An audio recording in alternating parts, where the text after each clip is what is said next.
Em dezembro de 1994, a Sony iniciou sua aventura no mundo dos consoles. O primeiro PlayStation chegou ao mercado apostando em gráficos 3D, jogos em CD e com muito apoio a diversas produtoras de jogos. Por isso mesmo, esse console é repleto de jogos de alta qualidade e dos mais variados títulos que marcaram sua época e são lembrados até hoje pelos fãs com muito carinho. Eu tive o prazer de possuir um PS1 na época de infância, então sei muito bem como a nostalgia bate forte quando a gente relembra esses jogos que a gente jogava na época.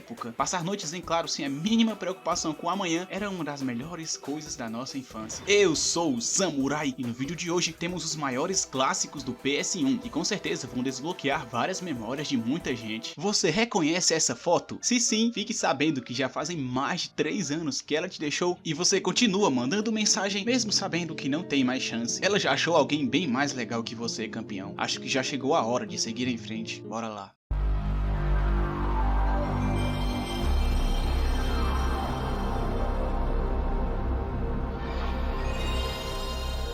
Samurai.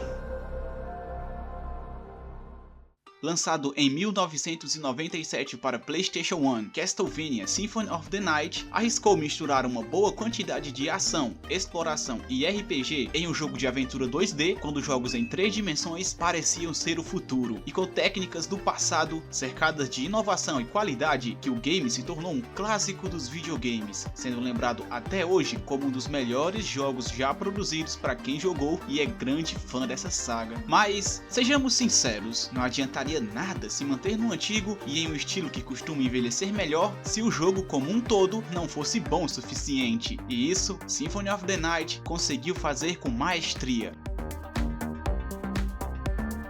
Nesse game, o protagonista é o meio vampiro Alucard, filho do Conde Drácula com uma humana. Ele deve agir para impedir que o mundo seja dominado pelas trevas. Para isso, deve pôr um fim à linhagem de vampiros e derrotar seu próprio pai, que não vai ser uma tarefa tão fácil assim. O progresso do jogo é bem similar a um RPG, derrotando inimigos se ganha experiência, que aumenta o nível de Alucard, refletindo nos pontos de ataque, defesa, inteligência, resistência, sorte e magia. Além disso, temos diferentes armas, armaduras e itens que podem ser equipados para melhorar o seu desempenho e deixar o game ainda mais divertido. Com um enorme castelo para se explorar, gráficos excelentes e trilha sonora marcante, Symphony of the Night acrescentou também mais elementos à forma clássica da série da Konami, resultando em um jogo que mudou os rumos da franquia e consolidou de vez o termo Metroidvania.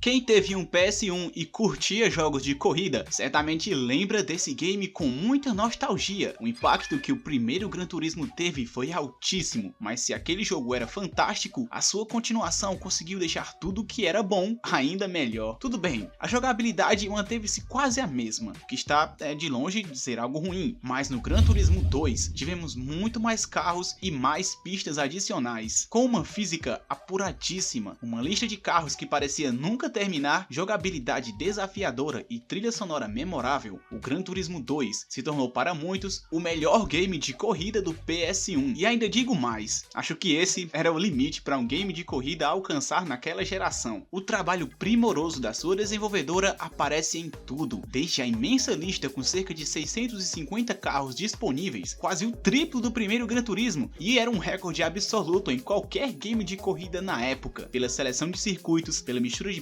pistas fictícias e icônicas a circuitos reais e muito bem modelados, passando pela física que era bem apurada, a trilha sonora escolhida a dedo que juntava rock, jazz, música eletrônica em doses perfeitamente balanceadas. Os controles também, eles eram bem mais próximos da simulação e é claro, isso deixava o jogo bem mais desafiador. Gran Turismo 2 foi muito elogiado na sua época e serviu de referência para outros jogos que o sucederam. Não é de hoje que a gente apanha por nossos amigos em jogos de luta. Em Tekken 3 isso já acontecia, só que a gente apanhava até na vida real mesmo, quando inocentemente escolhíamos Zed gordo e não deixávamos o cara nem encostar na gente, de tão apelão que aquele personagem era. Esse bicho aqui é diferenciado, hein? Esse bicho aqui ele já começou o golpe do helicóptero maluco, hein? Começou errado aqui já, hein? Pô, não dá não, velho. O cara bate de todo jeito. Que porra é essa de personagem, velho? Como é que os caras criam uma porra dessa? Tomar no... Rapaz, esse bicho tá de brincadeira, ele tá de brincadeira comigo, velho. Tô dizendo você que ele tá de brincadeira? Dá não, porra, dá não, esse cara é impossível. Que maldade você fez comigo. A série Tekken foi um fenômeno no universo dos jogos de luta. Se inspirando em jogos 3D promissores, Tekken fez logo muito sucesso em qualquer arcade que lançava naquela época. E a terceira versão do jogo veio para consagrar de vez a série. Ele trouxe todos os elementos que fizeram jogos anteriores um sucesso, com novos comandos, novos personagens, muitos extras e inovadores modos de jogo, inesperados em um game do gênero. Tekken 3 conquistou o coração da crítica, se tornando um dos jogos mais queridos do PS1. Muito da mecânica do jogo foi alterado em relação aos outros jogos da franquia. A luta era o que mais importava, então ela tinha que sofrer melhorias com o novo jogo. Ainda podíamos realizar combos imensos apertando certos botões que sinceramente a gente nem sabia o que estava fazendo. O detalhe era que os movimentos estavam bem mais realistas, os saltos eram menores, os combos mais precisos e as habilidades únicas de cada personagem eram bem mais evidentes. Os personagens se moviam de forma fluida e convincente e os golpes eram mais simples de se fazer. Na época que Tekken 3 chegou ao PS1, parecia impossível um jogo de luta ter gráficos mais bonitos que ele. Os personagens tinham modelos detalhados e os movimentos eram bem suaves, e a sua lista de personagens era bem extensa. Rapidamente, ele se tornou um jogo querido por várias pessoas até nos dias de hoje. Como dizia o Chorão, Skate! O primeiro jogo da série Tony Hawk oferece 3 modos de jogo: carreira, livre e multiplayer. Em todos eles, você pode escolher comandar 9 astros do skate no mundo real, de Jamie Thomas a lenda Tony Hawk. A ideia é fazer as melhores e mais arriscadas manobras para se tornar o grande campeão do skate. Não é apenas um jogo de trilha sonora licenciada inesquecível. O game aproveitou a fama das competições e do então jovem Tony Hawk para apresentar um game de skate bonito, divertido e bem acessível a todos os jogadores. Fazer manobras não era complicado e isso incentivava a criatividade de cada jogador para conseguir fazer o maior número de pontos em cada fase. Mesmo tendo sido lançado para várias plataformas, foi no PS1 onde esse game encontrou o seu lar e o seu sucesso. Tony Hawk Pro Skater marcou toda uma geração de pessoas que amam Charlie Brown Jr. e gostam de andar de skate pelas ruas, ou só que gostavam de jogar o jogo mesmo. A vida me ensinou a nunca desistir, nem ganhar nem perder, mas procurar evoluir. Podem me tirar tudo que tem, só não podem me tirar os vídeos ruins que eu faço pro YouTube. O samurai não leva muito jeito pra música. Crash Bandicoot é um dos mais famosos personagens da época do PS1, que até funcionou como uma espécie de mascote quando a Sony nem pretendia ter um. O padrão naquela época era que um console precisava de um mascote e de forma bem natural. A Naughty Dog acabou criando um personagem carismático que emplacou como um mascote diferente no console da Sony, um sujeito maluco em um jogo divertido e desafiante. Crash trazia um mapa do mundo com o personagem principal, que era um rato grande, sei lá, não entendo muito de biologia, e um vilão pra lá de maluco que adorava fazer experiências com animais. Após mais um fracasso por parte do cientista da cabeça quadrada, Crash foge do laboratório de Neo Cortex, que começava ali uma trilogia de muito sucesso do PS1, e todos eles são bem divertidos. Esse jogo segue o melhor estilo aventura, tinha gráficos bem bonitos, especialmente quando se comparados a outros jogos da época. As suas fases eram bem criativas e divertidas, contando com desafios muito variados.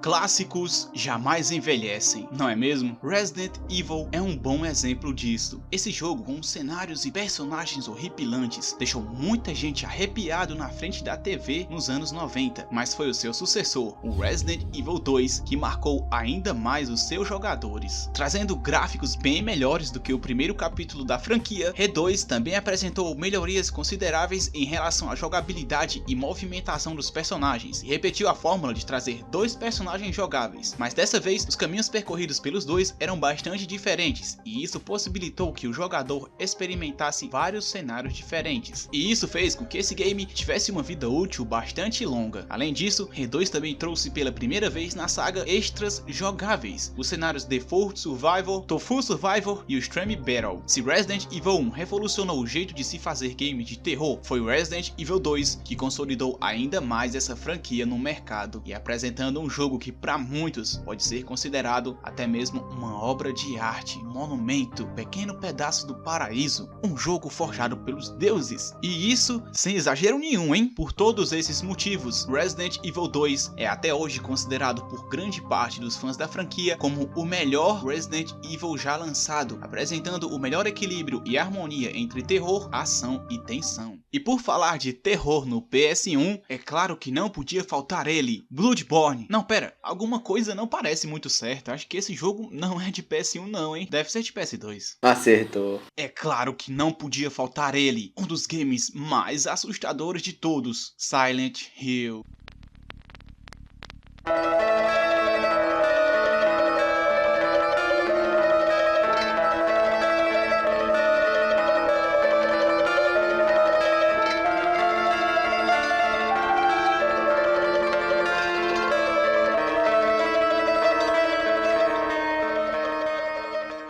Se hoje seus gráficos podem até parecer um pouco feios e a jogabilidade um tanto truncada, fique sabendo que na época em que este jogo chegou ao videogame da Sony foi um tremendo choque, mostrando que a Konami tinha capacidade de brigar com a Capcom pela preferência dos amantes do terror. Aliás, enquanto na franquia dos zumbis os sustos eram constantes, aqui o foco estava no medo, na habilidade dos criadores de nos entregar uma atmosfera bastante pesada e de nos fazer temer mesmo até a nossa própria sombra. Boa parte desse clima também era criado pela boa história e pelo elenco de personagens memoráveis que encontrávamos pelo caminho, como a própria cidade, que parece deserta ao mesmo tempo que está repleta de criaturas assustadoras. E aquela névoa dava um frio na barriga porque a gente não sabia o que ia encontrar pela frente, já que ela estava presente em todas as ruas da cidade e limitava muito a nossa visão, nos deixando à mercê dos sons que as criaturas emitiram para poder correr delas. O quê?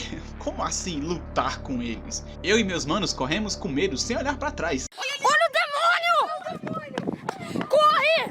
Com o passar do tempo, essa franquia infelizmente foi se perdendo com os novos jogos que foram lançados, mas eu tenho certeza que se fosse feita da maneira correta, seguindo sua essência e não tentando surfar nos trendings, mas sim nos seus elementos mais sombrios e sinistros, puxando mais para o terror psicológico do que exatamente para os sustos e combates contra monstros, essa saga seria tão grande quanto Resident Evil é hoje. O jogo que popularizou Hideo Kojima e apresentou muitas de suas ideias mais marcantes, sejam elas boas, ruins ou só estranhas. Metal Gear Solid trouxe gráficos elaborados e possibilidades impressionantes de jogabilidade, alinhadas à engenhosidade de Kojima para criar situações marcantes, como a batalha contra Psycho Mantis, que se você jogou, eu tenho certeza que você lembra. Hideo Kojima é um cara que esteve à frente do seu tempo, principalmente nas décadas de 80 e 90, e embora tivesse conquistado alguns admiradores com seus primeiros jogos, foi com o espetacular Metal Gear Solid que ele conseguiu chamar a atenção de um público ainda maior. Com uma linguagem mais próxima do que até então víamos apenas no cinema, a obra foi responsável por mostrar que os videogames poderiam não agradar somente as crianças e havia espaço na mídia para histórias mais complexas. Se hoje não há novidade em fazer isso, naquela época que Metal Gear Solid chegou no PlayStation 1, não era comum jogos que tratavam de tramas políticas, espionagem e guerras nucleares, sendo não somente um dos melhores jogos de PS1, mas um dos mais influentes de todos os tempos. Havia tantos momentos marcantes naquele game que muitos o consideram uma obra-prima do jogo de espionagem. Eu sou o Samurai e esse foi um vídeo que eu gostei muito de fazer porque esse console me marcou bastante. Acho que quem tinha um na época vai entender bem isso. No mais, não esqueça de deixar o seu like e se inscrever para muito mais vídeos como esse. Ative o sininho e comente qual é o seu game favorito de PlayStation 1. E spoiler, esse vídeo vai ter uma continuação. Mais jogos vêm aí, aguardem.